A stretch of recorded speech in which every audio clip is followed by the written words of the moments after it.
Good afternoon. We're here at Gurn HQ on a beautiful March day, and the Gurn gardener is going to be doing some grafting today. What are you going to be grafting today? An apple today, an apple tree. So what do you need to do for an apple tree graft? Well, we need some rootstocks. Here we are, some MM106 rootstocks. And we need some cyanwood. This is wood taken from a crabapple tree that grows by the old A96 in Aldean. We'll be putting this wood onto a rootstock. Why do you do that? Well, when you grow pips from an apple tree, they don't generally come true to the fruit that grows on that tree. Basically, anything could happen. There's such a mismatch of genetic information. Anything could happen as regards to fruit, blossom, size of tree. So to keep true to the variety you have, the best thing to do is graft onto a scion onto a rootstock. What's the best time to be doing grafting? Grafting starting from the middle of February through to the end of March probably, but you can get away with it into April too. And why is that? Why is that period of time the best? Because the sap starts rising and the cambium layers in the rootstock and the cyanwood will heal together and marry really and form the join. So where do you get your rootstock from? This rootstock we order from Ashridge Trees, a supplier down in England, but you can also grow your own rootstock. If you were to plant one of these in the ground and collar the soil around these nodules here, new shoots would come up. So you get different types of rootstocks, I believe. What type are you using today? Today using a medium rootstock, MM106, which works really well in the Nairnshire area and will give you a tree of up to 10 to 14 feet. So what about the cyanwood? What is cyanwood? Cyanwood is just normally a piece of last year's growth from an apple tree. So it depends on what type of apple you want then. You choose your tree. Yeah, if you want an eating apple or a cooking apple, an apple you like or you want to preserve a variety, that's the way to do it. Just get a bit of that cyanwood. So what equipment do you actually need for grafting? Well, secateurs to cut your cyanwood and your rootstock. A sharp knife. You can buy special grafting knives, but this is simply a cutting knife which is available from Poundland, and it really does the job quite well. So sometimes the cheapest option is the best. You need some tape. We use this special tape here called Parafilm, which is a brand name, which really stretches and gives you a tight fit around the marriage of the cyanwood and the rootstock. Then we need some grafting compound. You can see in here this gels around the cut as an extra insurance policy. Parafilm is the best. There are others available which will do the job, and we've even used sellotape as well as an experiment, and that worked. You can also buy grafting wax that you have to heat up and put around when you've finished. It's a bit malleable today, the temperature is rising. And don't forget labels. Very important that you label your work, otherwise you can get in a mess and you won't know what you've done. And some sanitizing fluid. Not only good for stopping COVID, but also good for cleaning your secateurs and your knife to ensure you don't pass disease such as canker from one tree to another when you're doing your science. And most important, last of all, is a glove to protect your hand when you're using a knife. This is a knife-proof glove. I've never tested it to destruction, but it has stopped me getting one or two cuts. And at one point you are pulling the knife down towards your hand, so it's very good to have that kind of protection. a chopping board, and I think we're just about ready to go now. Yep, okay. Okay, so we have our rootstock. We're going to cut our rootstock down to an appropriate level, go up a few inches, go just above a nodule. So, sorry, what are you looking for on the rootstock? You're looking for basically a straight piece of wood just above a nodule. And what is a nodule? A nodule is where branches hold on. would normally grow. And you have this, you've done this cutting here, and it goes against conventional wisdom that you can't grow apple trees from cuttings, but these MM106s and other rootstocks seem to be an exception to the rule. If you were to put this 3 to 4 inches into the ground, there's a very good likelihood that it will actually start to grow, and we've had a tremendous success rate with this. And if it grows, you've got a rootstock again to have another go next year. Right, now we have our rootstock, and it's generally very good to try and have a piece of sign wood as close to the same diameter as you can with the rootstock. And if you look here, this is just about, it isn't perfect, but it's the best we're going to get off of this. So we'll cut a piece of sign wood. So you want at least 3 nodules or buds on your sign wood. We've actually got 4 here, but that's fine because 1 will be cut out. So we'll start to do the graft slope, and we'll start with the rootstock. Now we want a fairly decent slope. Hold on. 2 seconds.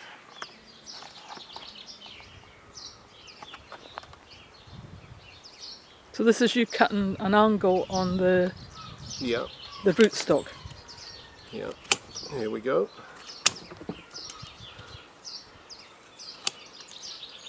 And we do a matching cut on the sign wood. So what sort of graft are you using today? We're using whip and tongue today. And you can see how the knife flies about a bit, so we actually have a nodule bud there we don't want, so we'll just chop that off. And we keep going with that angle. We want it all the way through to the very edge. And I don't know if you can see on the camera there, but you can see that darker green edge around. You can see it very good on this side. That is the cambium layer, and that's where all the magic of grafting works. The cambium layer touches cambium layer from rootstock to sign wood and passes the sap and starts the healing process, which actually joins the 2 pieces of wood together. Before we go to the sign wood, I'll actually slip in the tongue a wee bit of the way down your graft, gently. You can see how that... This is why you need the gloves. Yeah, this is why you're putting a knife down towards your hand. You do need decent protection. So there we have a tongue. It gives extra strength on the join. Now we go to the sign wood, and we're going to make a similar cut. The sign wood quite often cuts a lot quicker and a lot easier than the rootstock, so you have to be fairly careful. So let's see how they match up. They're just about ready to go, I think. Okay. Maybe a tiny bit more off the sign. And now, because the sign wood cuts quicker, you have to be very careful when you put in the corresponding lip for the tongue. Be very gentle with it. Just keep going gently. You'll eventually get there.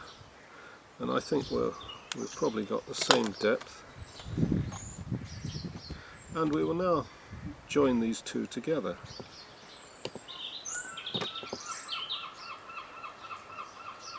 You can see here, because the cyan wood is a wee bit smaller than the rootstock, you can see that there's a bit of a gap at one side, but as long as the cambium layer is touching on at least one side, you're generally okay.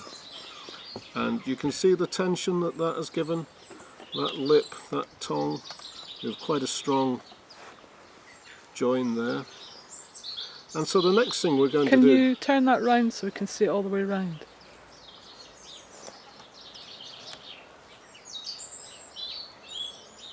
Okay, we can see the definite Next thing we're going to do, we're going to put a bit of parafilm on.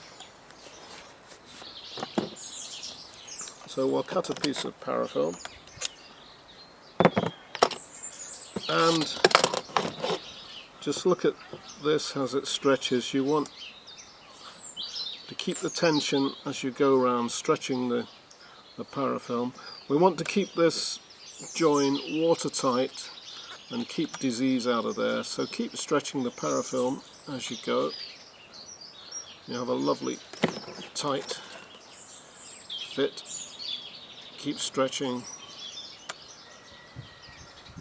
and your final bit of stretching, it just sticks on itself. Quite remarkable stuff. There we are. And as a form of insurance, what we'll do, we'll put a bit of the grafting compound onto the top of the cyan wood to seal it in, to stop moisture being lost during any hot periods as the graft heals, and a bit around the top of the parafilm, and also a wee bit at the last bit of the join. And now we actually have a future apple tree. We usually find around about 95% of our grafts are successful, so here's hoping that that crab apple on its way to just outside Old Down there has been propagated. So what we're going to do now is stick a label on. Very important.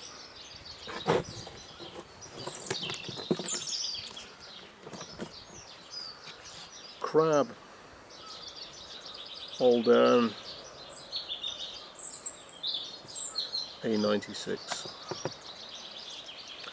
It's a very interesting red and green apple.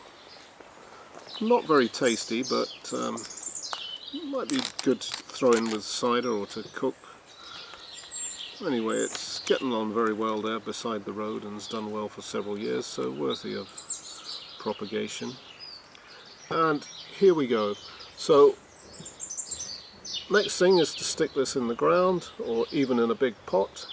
So make sure you get soil above the level of the roots, and this is how you do it. So that's now ready to plant. And what's the best time to plant? Well, get it in the ground now, immediately. Maybe dip it in water. Since this rootstock was taken out about half an hour ago, it's dried out a little, so might be a good thing just to stick it in a bucket of water for a second or two before you put it into the ground. So you're doing grafting through February through to April. Why is this the best time of the year? Well, it's because this is the time of the year the sap rises, and that's when you get the cambium layer healing. Nature does the trick for you. Apples are very good to us. They're quite happy for us to marry them up and try different experiments. So can you put these in a pot just now as well? Yeah, you can put them in a pot for a year and bring them on. I generally like to give these a bit of seaweed feed in the first couple of months. By May, towards the middle of May perhaps, there will be these buds expanding, and it's quite a rewarding feeling when you see your grafts starting to grow. What should you be looking out for once you've planted your tree? Just Should you be checking on the graft? make sure the tape doesn't come off, or any sign of water getting under the tape, and basically you're just going to have a look and wait for the moment that things sprout to life. So would you expect to see some sort of sprouting this year from that graft? From here you may even see up to a foot of growth from the top bud. It can be quite remarkable. Apples are not so prolific as maybe the plums. It was quite remarkable this year. We had about 6 feet of growth on some of the grafts that we did with plums and damsons. So when would you expect to see any fruit? It would be 2 to 3 years after you'd... this is just the start of the process, and in the first year you would have growth to here, and you maybe top it at about 1 metre, and then you would let side shoots emerge. So within 3 years you may, on most varieties, you'll start to see some fruit. So if you've got any rootstock left over, what can you do with it if you're not going to be grafting this year? Just stick it in the ground and use it next year. You may have to use a different type of graft. You may have to use a cleft graft if the rootstock diameter, the trunk gets bigger. It's harder to find a piece of scion suitable. So you prefer to use the tongue, The whip and tongue. whip and tongue graft? Yeah, there are many different types of graft, and there's literature available. There's videos on YouTube, and you can get grafting tools, which mean you don't have to, if you don't like knives, you don't have to use a knife. But this whip and tongue graft is very strong, and either this one or variants of it are used quite often. So you'll now take this one this graft you've just done and plant that. Yeah, this will be going up to the Orchard Group's area for grafted trees at Sandown. So that's the end product from start to finish. Yeah, that's the birth of a new apple tree. Thank you very much for your explanation, and we hope to see you again. Thank you very much for coming to see Gardening.